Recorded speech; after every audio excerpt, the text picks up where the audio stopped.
Well, one of the biggest questions I get asked is, where does power come from? And we know power is mass times speed. So if I've got a lot of speed but I'm going in the wrong direction, it's not very effective. So one of the things we need to do is use your body weight very well. First of all, using your power lines correctly, which again, using the booklet, you can see your perfect balanced position. It's going to give you a very good starting block. Something as well that if you use the line, and I'm looking straight down here, if I've got my hands too far forward, you can see how it's pushing my weight too much in the left-hand side. Or if I get it too far back, I'm going to go this way.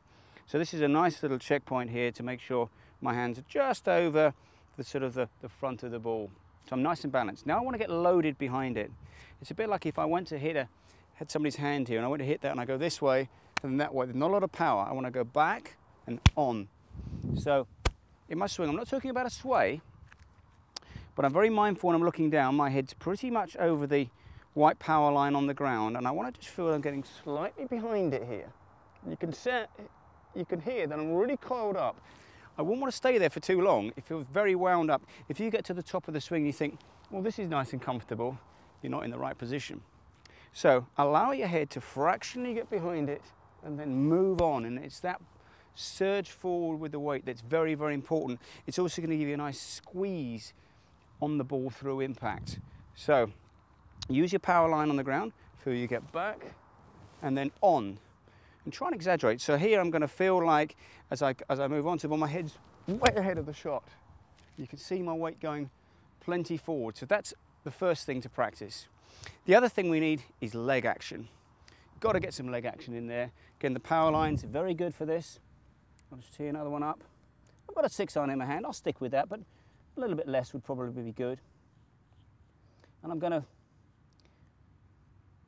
just get a little bit down the grip for this, just for practice, and a little bit narrower. And I want to feel in this that my knee is going to go past the line. So I'm going to go back and try and cross that line with my knee. So kicking it in, it's no good sitting back here. Don't let the club swing you. You dictate what the club's going to do. So the idea with this, I've got a forward stance. I'm down the grip just to make it a little bit easier to start with. And just some half swings. So just from back here and just feel your right knee kick in. You can see I'm driving in.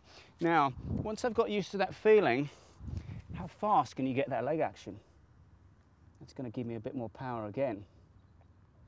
So I'm going to do that same motion, but I'm going to do it a little bit quicker this time. Just a half swing. Just get used to it from here. Snap it in. Feel it's going to come past that line. And you can see the explosive acceleration. I mean, look at Tiger Woods from the start of the downswing.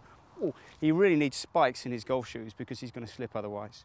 And the third part is your ball striking. It's probably the biggest sin of most amateurs, apart from coming over it, is the club head coming past their hands through impact.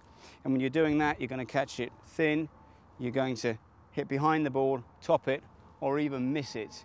The hands must lead through impact.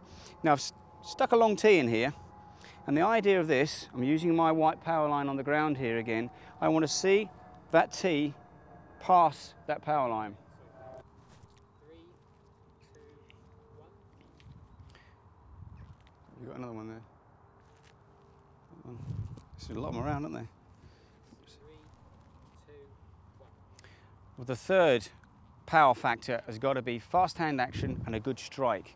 Probably the second deadliest sin to coming over it is the club head overtaking the hands through impact. And that's going to cause a player to top it, thin it, or even miss it.